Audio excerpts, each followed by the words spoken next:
What if everything you thought you knew about Iran was only half the story? Most people see Iran today and think of veils, morality police, and a regime that punishes women for showing their hair.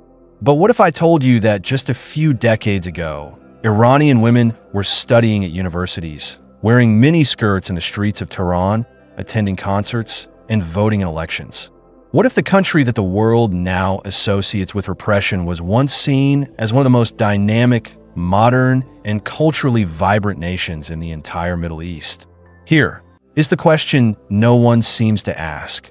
What exactly was Iran before it became what it is today? And more importantly, how does a society go from one extreme to the other in a single generation? What you are about to discover is not just a history lesson. It is a warning. Because the story of pre-revolution Iran is the story of how quickly freedom can be lost, how easily progress can be reversed, and how a revolution that promised liberation can become the very cage it swore to destroy. Sit down, because this is the Iran that almost no one talks about. Before the chatters and the checkpoints, before the morality police and the executions for apostasy, there was a different Iran. A country where the capital city of Tehran was often compared to Paris, where rooftop parties lasted until dawn, where women dressed in the latest European fashions, where jazz clubs and cinemas lined the boulevards, and where the smell of modernization mixed with the ancient dust of one of the oldest civilizations on Earth. To understand this Iran, we must go back to the dynasty that shaped it, the Pahlavi dynasty. Mohammad Reza Shah Pahlavi came to power in 1941, inheriting the throne from his father Reza Shah, who had himself been a military officer turned modernizing monarch. From the very beginning, the younger Shah had a vision that would define Iran for decades and ultimately tear it apart. His father, Reza Shah, had already begun the transformation. He had banned the veil, forced men to wear Western-style hats, built railroads that connected distant regions of the country for the first time, and dismantled the power of the tribal leaders who had controlled vast stretches of Iranian territory for generations. He was brutal and effective in equal measure.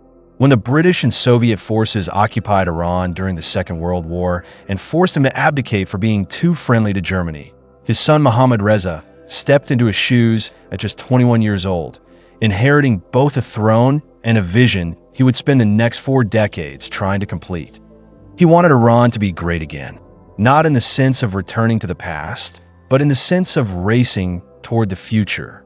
He looked at Europe and the United States and saw prosperity, technology, and power, and he believed with absolute conviction that Iran could and should become the same. He called it the White Revolution, a sweeping series of reforms launched in 1963 that would attempt to transform a deeply traditional agrarian society into a modern industrial nation almost overnight. The Shah put this program to a national referendum, and it passed with overwhelming official support, though critics noted the vote itself was far from free. Regardless, the reforms that followed were real, and their effects on Iranian society were profound and lasting. The White Revolution was not a small set of policy changes. It was a complete reimagining of Iranian society from the ground up.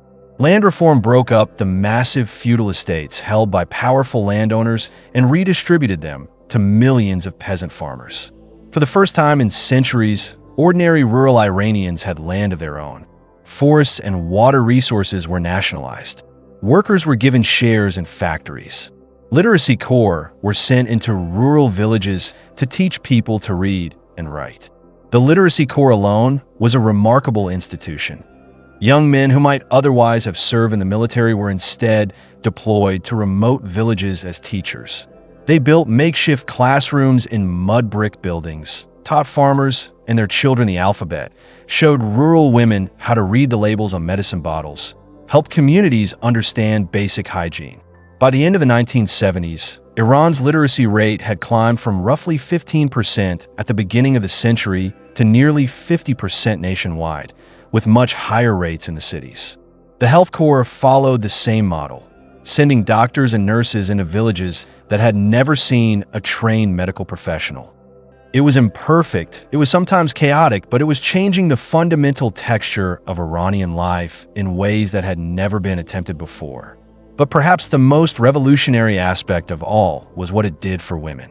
In 1963, Iranian women were granted the right to vote and the right to run for office. At a time when much of the region still treated women as legal minors with no independent standing, Iran was telling its female citizens that they had a voice, that they belonged in the public sphere, that their presence in government was not just acceptable, but necessary. Within a few years, women were being elected to parliament and appointed to cabinet positions. In 1975, Iran appointed its first female minister of justice. In 1976, women made up more than 30% of university students in the country. These were not token gestures. They were structural changes backed by law. The Family Protection Act, passed in 1967 and strengthened in 1975, was perhaps the most radical legal shift in the status of Iranian women in the country's history. It gave women the right to seek divorce. It restricted polygamy, requiring a man to obtain court approval before taking a second wife, a process that in practice became nearly impossible. It raised the legal age of marriage for girls to 18. It gave mothers equal custody rights over their children. It gave women the right to work without their husband's permission and the right to obtain a passport independently. For a country in that region, at that moment in history, this was nothing short of extraordinary, and the changes were visible everywhere. Tehran in the 1960s and 1970s was a city that hummed with energy. The streets of the upscale neighborhoods in the north of the city, places like Shamiran and Tajrish, were filled with boutiques selling French perfumes and Italian shoes. Restaurants served French cuisine alongside traditional Persian dishes. Nightclubs with live orchestras drew crowds of elegantly dressed men and women dancing together into the early hours of the morning. Ski resorts in the Alborz Mountains attracted wealthy Iranians and foreign tourists alike. If you walked down Pahlavi Avenue, the long boulevard that cut through the heart of northern Tehran, named after the ruling dynasty, you would pass travel agencies offering trips to Europe, bookstores stocked with Persian translations of Hemingway and Sartre, pharmacies with the same products you would find in a drugstore in New York City, and cafes where young students sat for hours over a single cup of tea, debating literature and philosophy and the future of the world. Street vendors sold watermelons in summer and roasted beets in winter. Children played in public parks that had been designed by landscape architects trained in Europe. The city smelled of diesel and rose water and grilled lamb and ambition all at once. It was chaotic and crowded and loud and alive in the way that only cities on the rise can be. The art scene was flourishing in ways that would be almost unrecognizable to anyone who only knows post-revolutionary Iran. Iranian cinema was internationally respected, producing films that were screened at festivals in Europe and winning awards around the world. The Tehran International Film Festival, launched in 1972, attracted directors and actors from Hollywood and from across Europe. Iranian directors were being trained in the United States and France, and returning home to build a cinematic tradition that blended Persian storytelling with global filmmaking technique. Music was everywhere. Pop stars like Gugush became cultural phenomena of enormous magnitude, filling stadiums and releasing albums that sold across the region. Western music flowed freely through Iranian radio stations. The Beatles were popular. Elvis Presley records were sold in Tehran's music shops. Iranian musicians fused traditional Persian classical music with jazz and rock to create a sound that was entirely their own. Concert halls in Tehran hosted both Iranian orchestras and international performers who made the city a regular stop on their world tours. Gugush herself was something extraordinary. Born Fegi Adashin, she had started performing as a child, and by the late 1960s and 1970s, she had become the most beloved entertainer in the country. Her concerts were events. People camped outside venues to get tickets.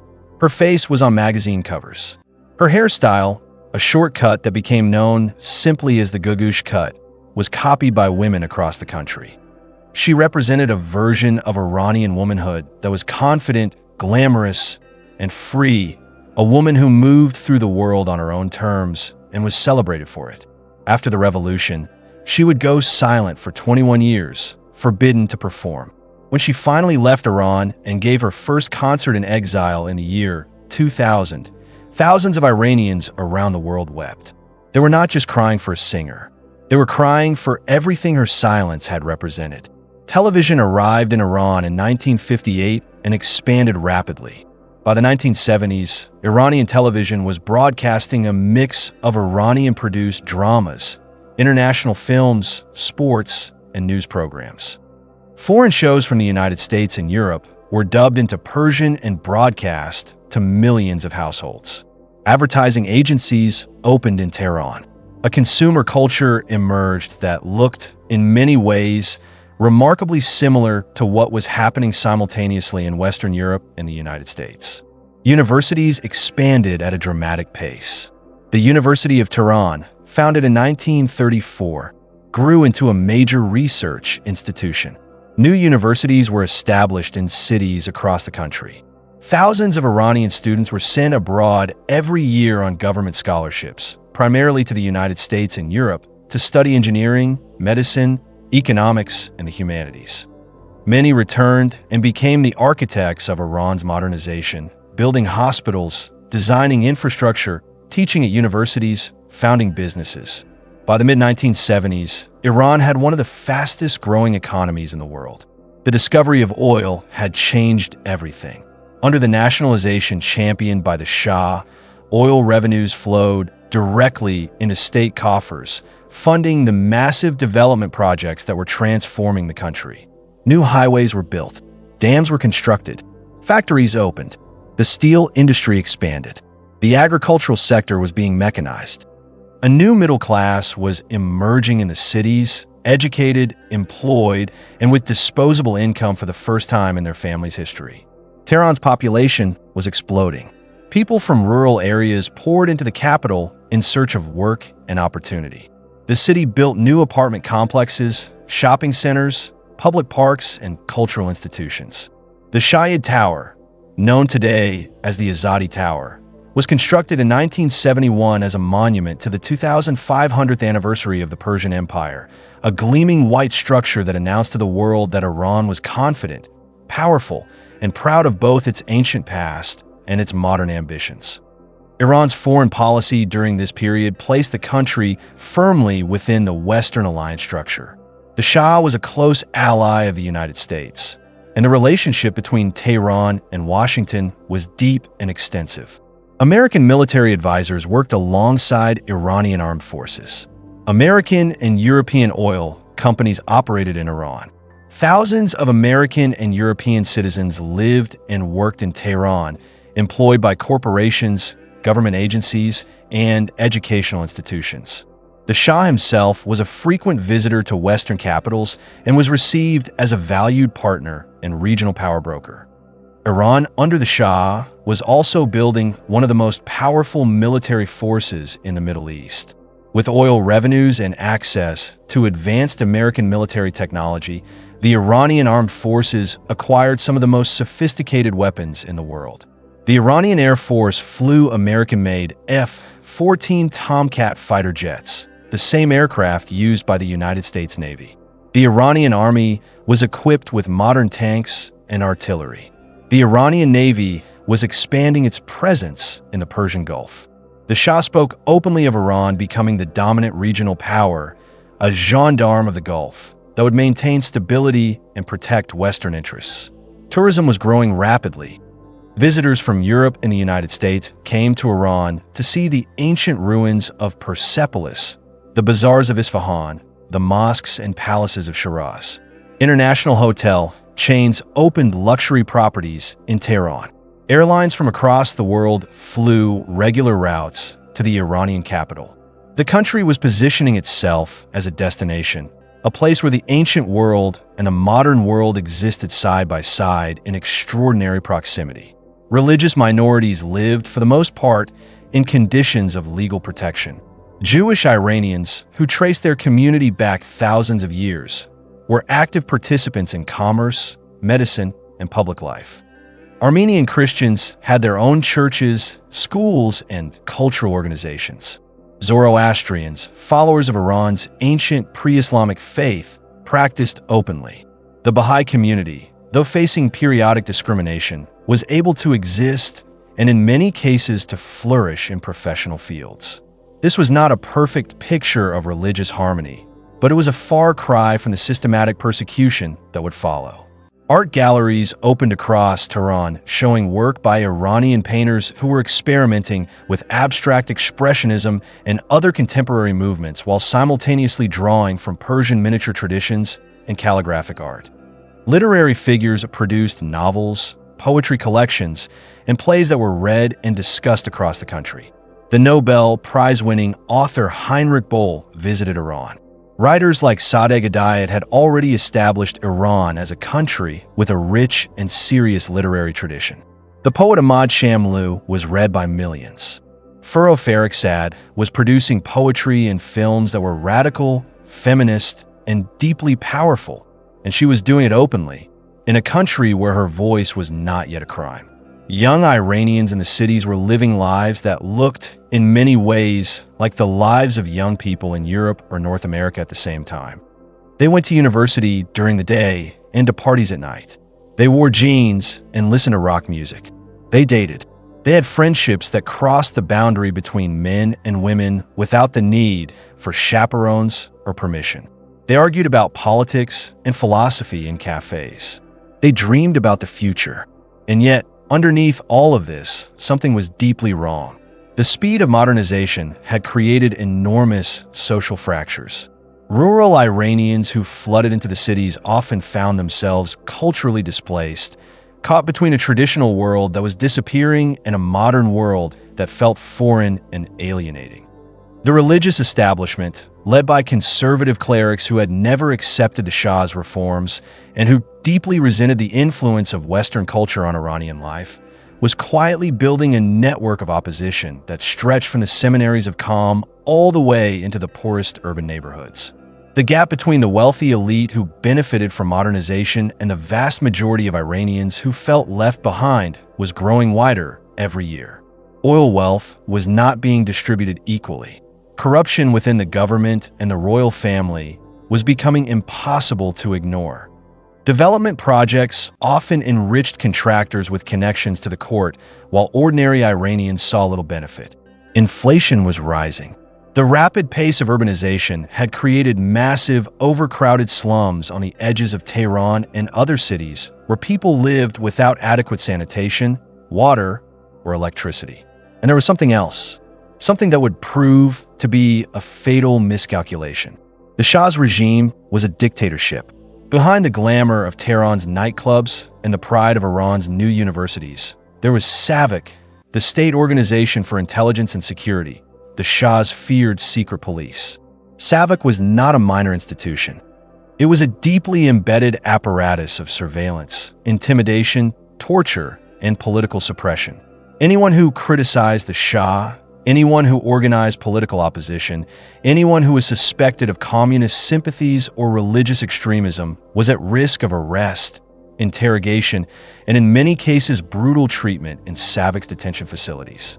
SAVAK had been established in 1957 with assistance from both the American Central Intelligence Agency and the Israeli intelligence agency Mossad. By the 1970s, it employed an estimated 13,000 full-time agents and a far larger network of informants who reported on their neighbors, colleagues, and sometimes their own family members. Its most notorious detention facility was Evin Prison on the outskirts of Tehran, a place whose name became synonymous with disappearance and suffering. Prisoners there described electric shocks, sleep deprivation, mock executions, and methods of psychological torture designed to break human beings completely. Amnesty International repeatedly condemned Iran's human rights record during this period. The contradiction was impossible to ignore for anyone paying attention. A country that hosted international film festivals and sent its daughters to universities was also running one of the most brutal political police forces in the world. These two realities existed simultaneously, and understanding both of them is the only way to understand why the revolution happened at all. Political parties other than the Shah's own were banned. Free elections did not exist in any meaningful sense. Journalists who crossed the regime faced censorship or worse. Intellectuals who spoke too loudly about the failures of the government found themselves imprisoned or forced into exile. The same universities that were producing engineers and doctors were also producing angry young people who had been taught to think critically, but were being told that criticism of their government was a crime. This contradiction between a society that was modernizing rapidly and a political system that refused to democratize at the same pace was building toward an explosion. Iranians of all backgrounds, from secular leftists to devout Muslims, from women's rights activists to traditional bazaar merchants, found common ground in their opposition to the Shah's autocracy. They came together in 1978 and 1979 in a revolutionary movement that would sweep away the Pahlavi dynasty and everything associated with it. What followed, of course, is what most of the world now knows about Iran: the Islamic Republic, the Ayatollah Ruhollah Khomeini, the hostage crisis, the Iran-Iraq War, the mandatory hijab, the executions of political opponents, the closing of universities to purge secular academics, the banning of music, the destruction of the very freedoms that had taken decades to build. The Family Protection Act was annulled. The minimum age of marriage for girls was dropped back down to 9 years old. Women were removed from the judiciary. Mixed-gender socializing was criminalized. The universities were shut down for 2 years for what the new government called a cultural revolution, during which thousands of professors were expelled and the curriculum was purged of Western and secular influence. Alcohol was banned. Music was banned. Dancing was banned. Cinema was purged and censored beyond recognition. And it happened with stunning speed. Within months of Khomeini's return to Iran in February 1979, the architecture of everything the Pahlavi era had built in terms of personal freedom was being dismantled piece by piece. Women who showed up to government offices without a headscarf were turned away. Female judges were told their careers were over. Bars and wine shops that had operated openly for decades were shuttered overnight. Record shops destroyed their inventories in fear of raids. Families quietly buried their collections of Western films and music in their backyards or threw them into rivers. Paintings of women that had hung in galleries were taken down. Statues were defaced. The names of streets and public squares named after figures from the Pahlavi era were painted over and replaced with the names of Islamic figures and revolutionary martyrs. It was as if someone had decided to erase an entire version of a country from existence, and they were doing it in real time, in broad daylight, with the force of a government and a revolutionary militia behind every decree. Many of the women who had marched in the streets to support the revolution found themselves almost immediately being told to cover themselves. Some had believed that Khomeini's promises of freedom and justice meant freedom for everyone. They discovered, within weeks of the revolution's success, that the freedom being promised was something very different from what they had imagined. Hundreds of thousands of educated Iranians left the country in the years following the revolution. Doctors, engineers, professors, artists, musicians, journalists. They went to the United States, to France, to Germany, to the United Kingdom, to Canada, to anywhere that would have them. The Iranian diaspora that formed in those years was extraordinary in its talent and its grief. People who had loved their country deeply and had lost it to something they could not have imagined when they were young. The story of pre-revolution Iran is not a simple story of a golden age that was carelessly destroyed. It is more complicated than that. The Shah's modernization was real, but it was also built on repression. The progress was genuine, but it was fragile because it had no democratic roots. A society that is told to be modern without being given the tools of self-governance is a society that is building on sand. And in 1979, the sand shifted. But the people who lived through that era, the women who went to university without a headscarf, the musicians who played in clubs where men and women danced together, the filmmakers who showed their work in international festivals, the young men and women who sat in cafes arguing about the future of their country with the confidence that they had a future worth arguing about. Those people carry with them a memory of something real. a memory of an Iran that existed, an Iran that had music and laughter and art and ambition, an Iran where a girl could dream of becoming a lawyer, a judge, a minister, an Iran where the ancient civilization that had given the world its first declaration of human rights was also trying, imperfectly and with enormous contradictions, to give its own people something approaching dignity and freedom. That Iran is gone, but it has not been forgotten. And in the streets of Tehran today, in the acts of quiet defiance of women who push their headscarves back a few centimeters, in the underground music scenes and the secret parties and the coded social media posts, there are echoes of it. A people who remember, or whose parents remember, or whose grandparents remember that things were different once, and could be different again. Because freedom, once it has been tasted, even imperfectly, even incompletely, does not disappear without a trace. It leaves marks. It leaves memory. It leaves hunger. And that hunger does not die with a revolution. It outlasts every regime that tries to extinguish it.